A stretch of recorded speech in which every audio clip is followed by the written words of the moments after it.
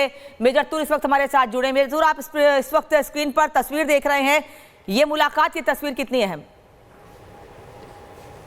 ये बहुत अहम है अनामिका, क्योंकि देखें, अभी इस दौरान ईरान को